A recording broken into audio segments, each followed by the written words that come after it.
Gaddafi has not opened yet his archives. After 45 and after the Jewish Brigade contribution, Aliyah was the only choice. Not to all of them, by the way. There were rich people. The rich people were easy in Aliyah. They heard already what's going on in Palestine. They heard already the difficulties in Palestine. So they were preparing for Aliyah, but they still hoping under the British for a better life. After all, after the war, things start looking up, although economically there were some problems of drought, agriculture. By the way, there were some problems that the Jews start making more money than the Muslims. Muslims resented that and so on. But June 1948, another pogrom. This time, thanks to the Jewish Brigade, and what they left there as Hanichim to prepare for any eventuality, you had only 3 Jewish there and 12 Arabs. All of a sudden, there is Haganah. There is defense. They started with defense units. And I'm really going very briefly, very telegraphically on these things. In the meantime, the United Nations is preparing Libya for independence. Question of minorities. The question of minorities, who's going to represent the minorities and get them their rights? And the Jews asked for 2 rights. 2 rights of immigration and taking their money out. They were denied. The Italians, they were the largest minority. The American, the Joint, and the World Jewish Congress that have been very effective in fighting, but lost out.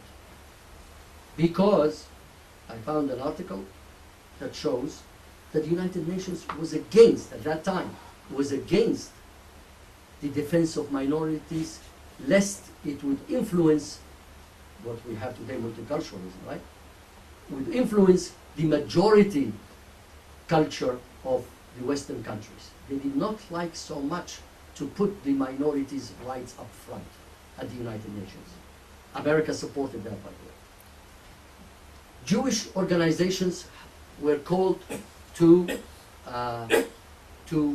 help out when the British opened their doors, the doors for Libyan Jews to migrate directly from Libya to Israel after 1949. Now, what do we have in 1949? In 1949, we have the preparation for mass aliyah.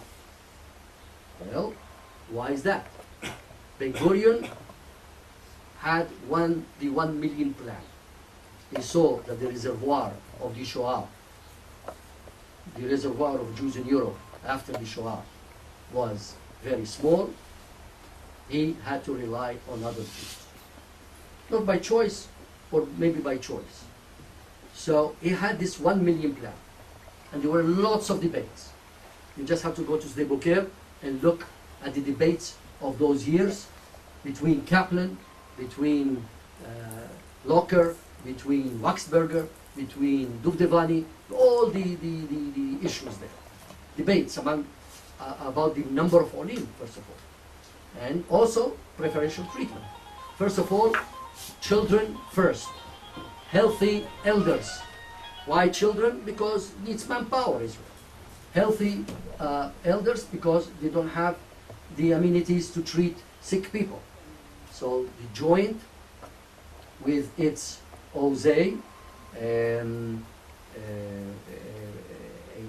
organization that was established in Russia after the First World War to take care of medical treatment of Jews, came to Libya, and they started dealing with the sick people to prepare them for Aliyah. The contribution of these international Jewish organizations, again, cannot be measured. It's just a tremendous, and you have here a representative of the joined here,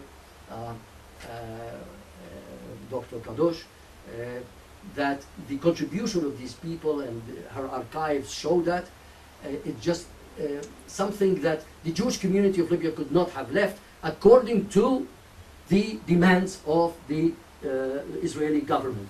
We don't want sick people. We don't have the amenities to deal with them. We don't have the money to do that. And that's where the joint and the OZE were able to deal with tuberculosis. It was rampant. Trachoma. Trachoma was, I remember as a kid, many of the Jews of Libya would move around blind. You know, you say, what the heck, what's going on here? Okay. Now, the process, what do? That's why when I came to Israel after the 70s, in the 70s from the States, where are you from? I said, oh, I'm from Libya. Oh, at Tripolitine. I said, I'm not from Tripoli. Why do you call me from Tripoli? It's like, oh, at Tel Aviv. Why? I said no, and I started working with our World Organization of Libyan Jews, and I said, please try to make people understand that there is Libya, like there is Italy, like there is Israel, but not necessarily Tripolitania. You know, it's like saying, oh, you are Roman, you are Trieste, you know. So finally I realized all the Jews from all over the country had to be brought to Tripoli to be shipped to Israel. So they came from Benghazi, they came from Derna, they came from Barcha, they came from Tarhuna, they came from Salata, they came from all these towns, all gathered in Tripoli, from the small towns, from Cyrenaica, and 42 ships directly were from Tripoli, took 31,000 Jews, 864, to Israel directly to Haifa, in 3 years.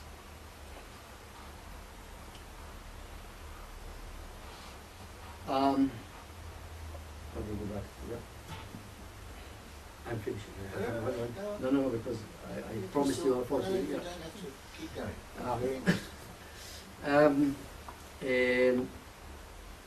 The Aliyah. Prior to this Aliyah, by the way, since I have a little bit more time to elaborate, prior to this Aliyah was illegal Aliyah. Jews wanted to leave. After 45, many of them, especially the young, they thought there is no hope in this country. And they were proven right, by the way.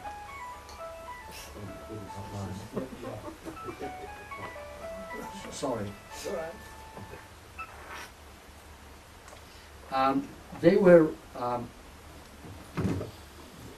were very much, in many ways, they went through Tunisia illegally, they went through paying off boats to take them to to Sicily or other parts, and then from there to go to Israel, to Palestine.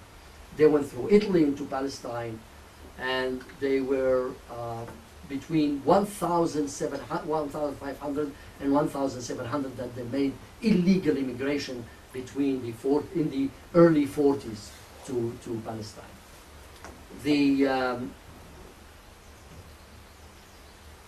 The process of Aliyah, there were many shlichim that were sent from Israel to deal with the Aliyah. And there were offices established there, and the government, the British government and the Libyan provisional government on the way to independence. Libya got its independence in 1952, January 52. The Shlichim, the Jewish agency, opened a Histadrut Hatzionit and the Jewish agency offices in Tripoli to prepare these people for Aliyah. I have a whole chapter on this Aliyah. There was the problem of property, how to sell property. The Arabs knew that you don't have to sell. You want 50%, fine. You don't want, leave it. I'll take it tomorrow for free. Okay. They were not allowed to take certain things, but they did. They were able to take a lot of the women gold and takshitim and all these kind of things.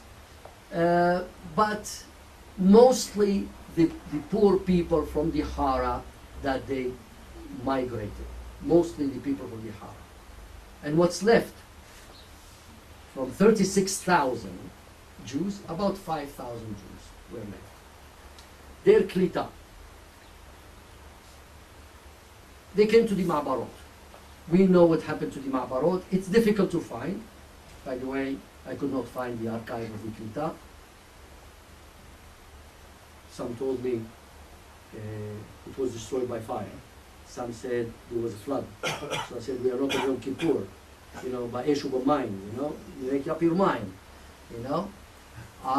But I found here and there some documents about the Ma'barot, but something, the love of the country, the love of the Moledet of these people, I found it, I cannot compare with others, but I can tell you that my students who went to interview few of these people in Moshavim, in towns like Netanya today, Moroccan students, and old people, they came back to me and said, listen, I come from Morocco. And I thought the love of the Moledet, of Eretz Israel, for us was the utmost. But this was Libyan Jews, tell me, what did they find in this country? What is this? Everything is fine here, everything is... I said, well, you don't complain? No, Baruch Hashem. איך אמר לו, טובה הארץ מאוד מאוד. You know, the love of the country made them mobilize, and they established about 12 to 14 moshavim in less than 20 years. They are also occupied cities, because reminiscent of Tripoli and Benghazi, which were on the coastline. You find them in Netanya, you find them in Gush Dan in Tel Aviv, and you find them in Ashkelon. The adaptation to the country was magnificent. They did not complain when there was a question in the questionnaire, did you go and complaining, rallying in the streets with the Black Panthers? Black Panthers? Yes, we heard about them, but what, against our country? Against our Moledet? We go on, why we came here for? They are integrated in the economic, in the political, in the social, and they are very proud to be Israelis. Jews, 5,000 Jews were left in Libya. Between 52 and 67, there were ups and downs. There were sanctions. Jews cannot vote against public offices nor serve in the army or police. The government is authorized by law to take title to the properties of certain Jews. Jews are prohibited from acquiring new property, cannot receive passports or certification of their Libyan nationality. Anti-Jewish and anti-Zionist campaign in newspapers. Then you had the outbreak of hostilities in June 5. And I interviewed the people in Rome. We all talk about June 5, a normal day. Mothers sent their children to school, and they didn't know what's happening, except that they were listening that Tel Aviv has been occupied and destroyed. The Egyptians marched onto the Zionist state, and so on, and everybody's in euphoria. By the afternoon, things got very bad, and everybody was running home, and the husbands were in shops and they didn't know what's happening. Some were stuck in shops, some were already, the mothers had taken the children to homes. There were very few phones that the husband could be contacted and so on. But the government acted very responsibly, I would say, of protecting the Jews. The government tried to tell the Jews to stay home. In the meantime, police Libyan police started going from home to home after the president of the Jewish community appealed to the prime minister about what to do. And the prime minister suggested that they should stay home, and the police would go from home to home to take them to a camp out, a police camp, out of the cities, especially Tripoli, and Benghazi also, because of 5,000 left in Tripoli and in Benghazi. There was hardly anybody in the surrounding towns. And these people were taken to these camps and left there, hopefully until the bad times pass. But the bad times did not pass, and negotiation with the Italian government to accept them in transit for Israel.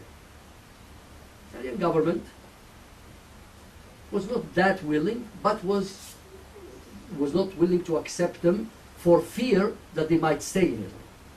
But when they joined again, and the World Jewish Congress intervened on their behalf, and the head of the Libyan Jewish community, and the Unione delle Comunità Italiane in Rome, they all gathered together, and the embassy, and the Italian ambassador, who met, he was very good about this. There was an airlift to Italy. The Libyan police issued either passes, travel documents, or some passport, and shipped them out of the country. By August, almost all out of the country. In Italy, they were placed in two camps, in Capua and Latina. Those with means, and they had means, between 1952 and 1967. Remember that in 1958, Libya discovered oil. 1960, started reaping benefits. 1962, the Jews started also reaping some benefits and fallout from this economic development. Those with means or families in Italy moved with them. They came there to their families. They were accepted in Rome, in Italy, in Livorno, in Milan.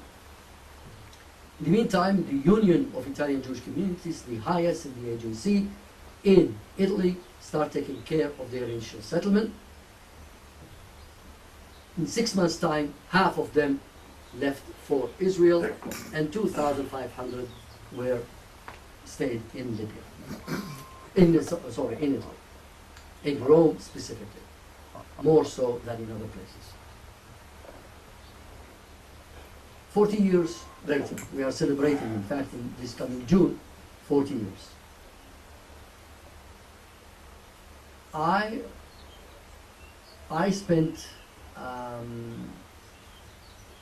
We spent last summer in Italy interviewing the people that are left there. Needless to say, they are very well integrated. They are a very cohesive community. They are very prosperous. This now on Shabbat opening, so they send an Italian to be there. And they claim that they give the money to tzedakah of the Shabbat, but very close relations with Israel. They all have homes here, and they come twice, 3, 4 times a year. They send their children here, but they are ambivalent about the future. They are ambivalent about the future, especially the second generation. The community has established a lot of institutions. Judaism is getting the upper hand. There is much less intermarriages, than before. And with the rise of anti-Semitism in the last couple of years, 3 years and so on, they are ambivalent, really. That's the best way to describe.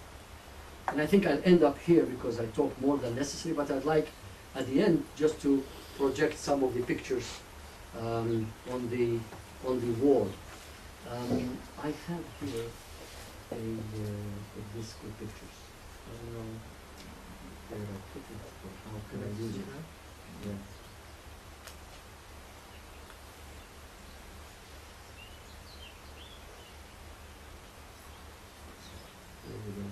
My computer. With fascism. Yes, I think it's clear here too. Yes? Yeah. Fascist youth. Fascist youth movement, yeah. This is a, these are the Jewish Brigade. The other one is a stone that was found in some places. This is, again, this is, they were taken out of the country to concentration camps.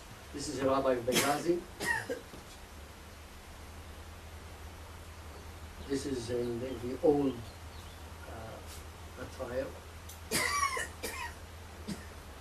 This is part of the Zionist movement and Zionist. This is Duvdevani, one of the shlichim, and Raphael. Yeah, here is Raphael signing the papers. There was euphoria about the Aliyah.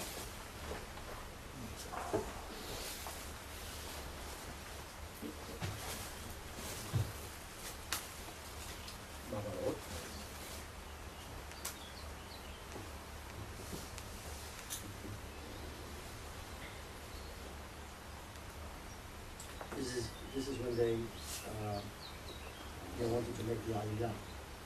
They used to come from towns and just land. This is Renato Teshuba, the president of Benghazi. These are school children that they're making plays.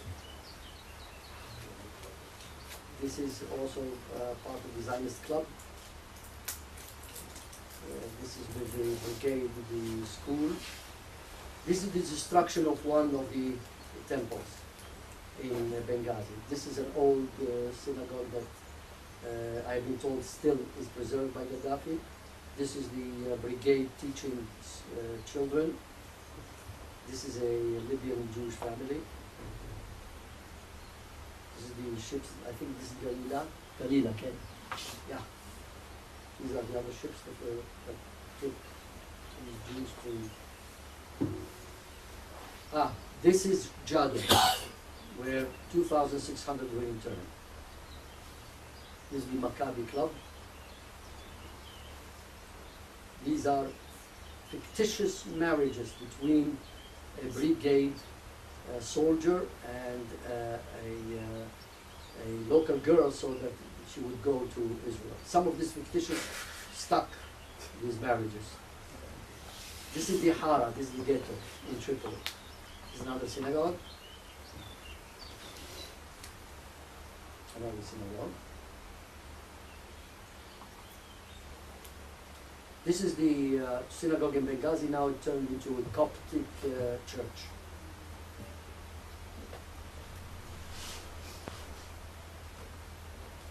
These are apparently for the defense, the Haganah kids.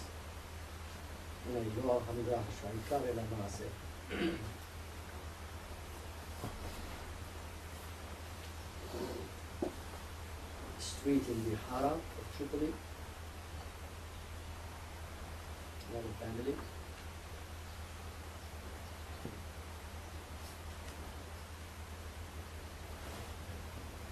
Some of the documents.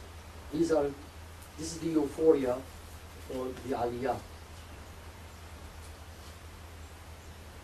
When they heard that they opened the office in 1949 in Tripoli, people in the small towns just left everything, packed everything, whatever they were packing, and they came to Tripoli.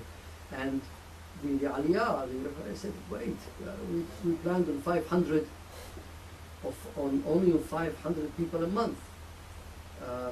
This is when the British came in. 500 only a month. Well, that had to be updated by Raphael and Shlichim to 2,000 a month, because people were staying in the street. We were camping in the streets. They wanted to leave. These are some of the old pictures. Okay. This is in new places now, I've been told, but I think we came back here. Okay. Sit for questions. Okay.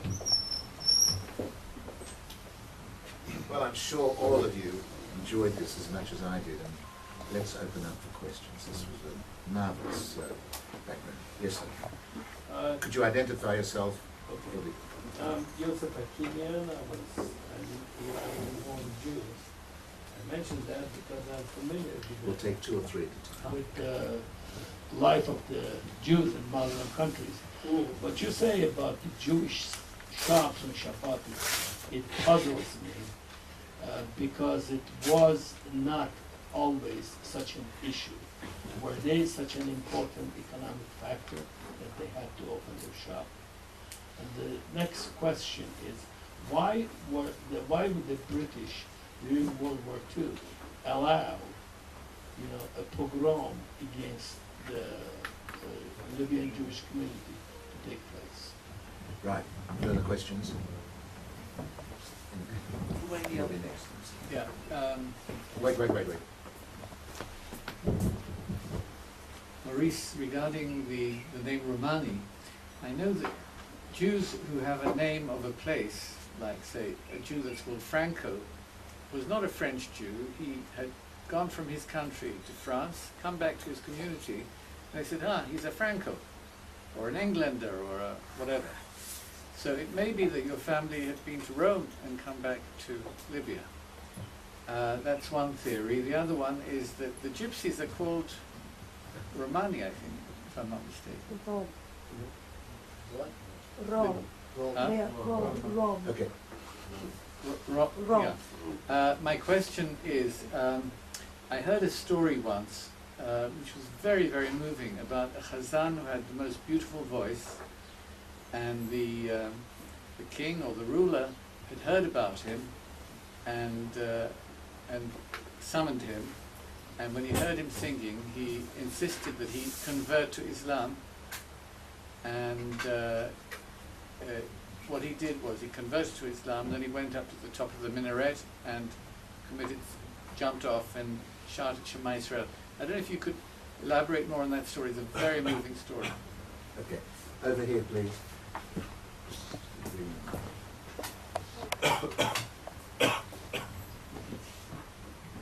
Okay, thank you very much. I just pointed out that I was a representative of the Jordan, but we have really the main representative of the Jordan next to me.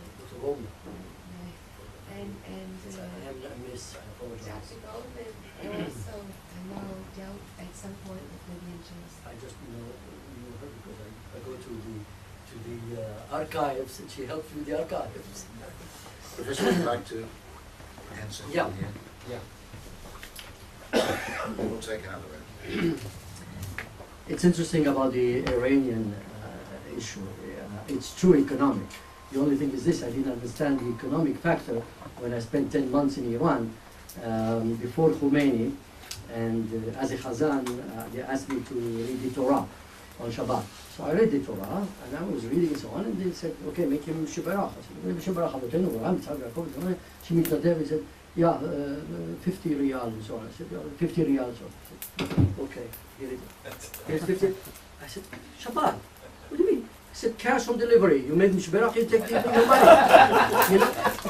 So I turned around and said, where's the Gabbai? The Gabbai said, listen, do you think I'm going to go around to the bazaar next morning, the next Sunday, to gather the money? He's giving it to you now. Take it. I said, I'm stepping down. Yeah. So, but we have documentation that in the 30s, Jews, Balbo insisted, and Jews did not open, and three of them, their families are still alive, were taken to the place in the city, in the central place, and they were flogged, and then some of them were even in prison until they were forced to open. And they did not open because the rabbi intervened, Castel Bolognese, and Rabbi Castel Bolognese was able to negotiate, and it was some of them open, some of them not open, in order to appease the government. Why did the British allow pogrom? $64 million question. Why did they allow the Farhud? Why were not there? Why the police did not intervene on time? The police could have intervened the same day, November 4th. All the documents show that the soldiers, British soldiers, were told to stay in the barracks, not to come out, including, by the way, those remaining, few remaining from the Jewish brigade that were in the 8th Army. They were told not to move from the barracks. And they allowed the riffraff to do what they did. We have descriptions of the pogrom, what happened. The New York Times reported details. They called it the most savage pogrom had ever happened in Libya because of what they did to women, children, and men, other men. By the way, in 1967, 2 families disappeared. And today, we don't know, I mean, we know that they were killed, okay? By whom, we have, I deal with it, but it's very difficult to find documentation. We're supposed to have been a general or a colonel that came to the families and asked them, come, I'll protect you, and they left. And this is a family, Luzon, also related, but they had children from the age of 2 to 16, and the daughter was, say, a few blocks away. And they took the family, and the next thing we knew is that they were put in a building site and massacred there. By a man that we don't know why he did that, and so on. And another family that by accident apparently was also tried to be saved. I mean, when they knocked on the door of this Luzon family, and they said, you know, I'm your friend, don't you know me? He said, yes, and so on. I said, so come with me, I'll take you to the family. He said, you know, I have another family if you can save them too. And this family also went with them, and that's their destiny. Okay, but that's in 1967.